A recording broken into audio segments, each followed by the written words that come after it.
Kwa mimi nasema Chadema kwa kukaa bench kimya kwa muda mrefu kumeathiri mambo mengi, na serikali ya CCM kajiona kwamba sasa wao ni kila kitu, wanaweza kufanya chochote.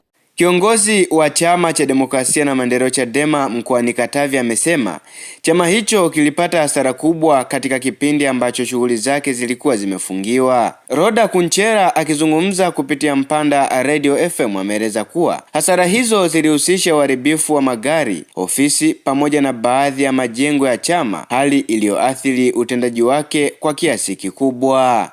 Na ikumbuke sisi Chadema hatuna ruzuku. Kwa hiyo tulikuwa tunahitaji mifumo hata hii ya kifedha ili tuweze kuendesha chama. Kwa hiyo tuseme tu kwa chama kwa ujumla katika mfumo wa kiutendaji uliparalyze, haukuwa unafanya kazi. Mbali na hiyo, athari pia za kijamii. Chadema imekuwa haiko kwa wananchi kwa muda mrefu, almost tangu mwaka jana mpaka mwaka huu, ni muda mrefu sana. Hatukuwa na access ya kuwasemea wananchi, kukutana na wananchi kwenye mazingira mbalimbali, kuweza kuwasemea, kuikosoa serikali, kuisaisha, kuisaidia. Maanake ndio wajibu wetu kama chama cha upinzani kuhakikisha tunaisimamia serikali. Yaani wajibu wetu. Hiki tunachokifanya kama chama cha upinzani kutuzuia na leo kutuachia ni kutunyima wajibu wetu. Ndio maana tu kesi ikapelekwa mahakamani na haki ikatoka. Kwa hiyo mimi ninaamini athari za kiuchumi zipo, magari yameharibika, ofisi zimeharibika. Ndio maana uliona kuna zoezi baadhi ya kanda walifanya majengo mengine yamebomoka. Yaani athari ni kubwa. Kwa hiyo tuseme athari kwa ujumla ambayo tunaweza tukaisema magari yanaweza kanulika. Athari kubwa ni kwamba chama kilishindwa kuwafikia wananchi kwa muda mrefu, na hakukuwa na chama kingine chochote kilichokuwa kina uwezo wa kuikosoa serikali, kuisahihisha, kuiwajibisha, kuhakikisha serikali inawajibika kwa wananchi wake. Ilikuwa inajiendesha yenyewe. Kwa hiyo matatizo ni makubwa sana katika kipindi ambacho Chadema ilikuwa kimya. Amesisitiza kuwa kwa sasa chama kimerudi rasmi na kiko tayari kuendelea na shughuli zake bila kufanya siasa za uchawa. Aidha, ameongeza kuwa Chadema itaendelea kusimamia misingi yake ya kidemokrasia na kuhakikisha inatekeleza majukumu yake kwa wanachama na wananchi kwa ujumla. Chama kimerudi hewani, kitawatumikia, kitafanya majukumu yake bila uchawa, kitaikosoa serikali ipasavyo kwa sababu tuna matatizo mengi kwenye nchi yetu. Kuizuia Chadema ni kuzuia wananchi wasikutane na haki yao. Kwa hiyo mimi ninaamini kwa hiki kilichofanyika, kama ni serikali sikivu, kama sio serikali kiziwi, haitarudia jambo hili kwa sababu limeleta athari kubwa, limeleta chuki. Unaona vyama vingine hivi, vyama vya mfukoni vikizunguka vikifanya adai, havifanyi siasa ambayo wananchi wanahitaji, siasa ngumu, siasa ya kukemea, siasa ya kuisaisha serikali. Inafanya siasa nyepesi. Wananchi wana matatizo mengi. Kwa hiyo walihitaji hicho kitu.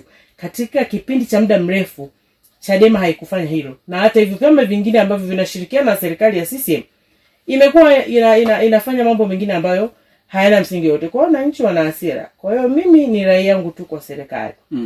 Katika hili, kama ni kosa lilifanyika lisirudiwe kwa sababu linaendelea kujenga chuki kwa wananchi. Kwamba kwa nini hawa wanafanya kazi, hawa wengine wanafungiwa. Katika hatua nyingine, Roda Kunchera akijibu kuhusu wanachama waliohama chama hicho, kiongozi huyo amesema wanakaribishwa kurejea kama wafuasi, lakini si rahisi kupewa nafasi za uongozi. Aidha, ameeleza kuwa wanachama hao ni lazima waombe msamaha kwanza, akidai kuwa hatua yao ya kuhama chama hicho ilichangia changamoto zilizomkumba mwenyekiti Tundu Lissu, ikiwemo kuwekwa gerezani. Hii ni Kanyuka TV, kwa habari za uhakika na matukio. Usisite kusubscribe. Kama tukio ya chama inaendelea na itatoa utaratibu namna gani tutaendelea kuwafikia wananchi.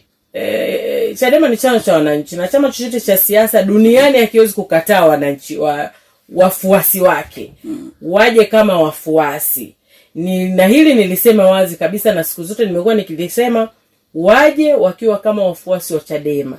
Lakini kwa ghafla kuwapa nafasi za kiuongozi kwa muda mfupi huu, hiyo itakuwa ngumu.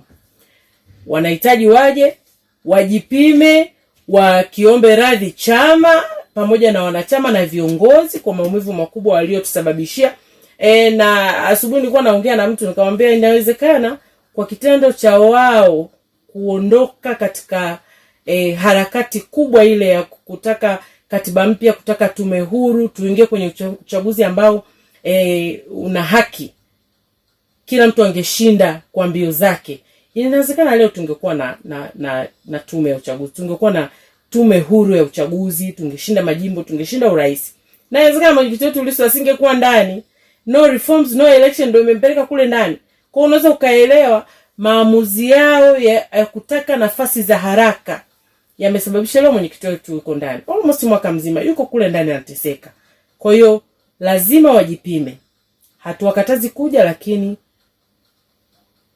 sinisemaje, watakaa ili wajifunze kwanza, wajutie hicho walichokifanya, tutawapima. Baada ya muda watapata hizo nafasi, watagombea, wataendelea kufanya shughuli nyingine. Lakini kwa sasa, kwa haraka kwa kile walichokifanya, kitu ambacho wanatakiwa waombe radhi wa Tanzania, kwa sababu wamewakosesha wa Tanzania fursa ya kuchagua watu wanaotaka. Hii sakana wao wafanyabiashara na wadau mbalimbali. Tangaza bidhaa yako sasa au huduma zako kupitia Kanyuka TV na kisha ufikie maelfu ya watazamaji kila siku na wakati ambapo habari zetu zinapandishwa. Wasiliana nasi leo kupitia 0712142356 au 0655137881. Kama unafuatia matangazo haya mubashara kupitia YouTube Kanyuka TV, habari za uhakika na matukio. Karibu.